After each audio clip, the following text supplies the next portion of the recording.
The West, y'all. What happened out west? We got 3 teams at 6-3. Another team at 4-5. I mean, we just said it in the beginning that division's strong.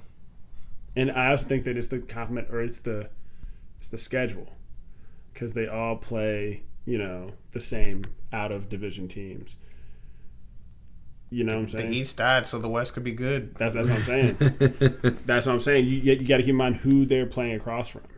They're like polar opposites. It's like... polar opposites. So when you have like 8 wins a year, everyone's gonna be in a situation where you had to beat one another, and then that's like the division. It's like who can beat who, however many times. I think that you look at Russ in his first 4 games versus last 4 games. It's like, what is happening? The slide has been so real. My man's fading. Just look at the fatigue he's getting, because in the beginning he came out nice and fresh. He was like, yeah, I can throw the ball 30 times a game. I can run the ball another 15, 20 times a game. It'll be fine. But then that pace he couldn't keep it up when his defense isn't his defense is as tough as a wet paper bag right now.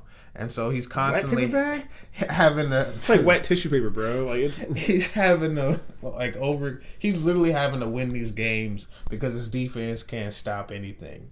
They are the Seahawks defense is awful. It's one of the worst in the leagues. I was looking at it earlier. They've given up the most passing touchdowns in the league, so they're really just letting people bludgeon them in the head and just throw over top of them. Russ is having to put up points because they're just behind by so much. And I just think when that is the expectation, it just takes the run game out of it. It doesn't even make the run game a question, so it just limits how many yards you get. If you just play deep coverages, they gotta throw it.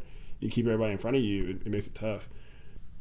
It's hard. It's tough, but I do think that Russ is good. They're gonna make adjustments, and defenses tend, oh gosh, I'm going to say this now, I'm regret it in a couple of weeks, but defenses tend to trend in a positive direction as the season goes on. Offenses tend to tail off, unless you're like one of the top 2 or 3 offenses. That's why defense wins championships. So I think that Russ will be in a position to win more of the games as the season goes on. And this guy stay close enough,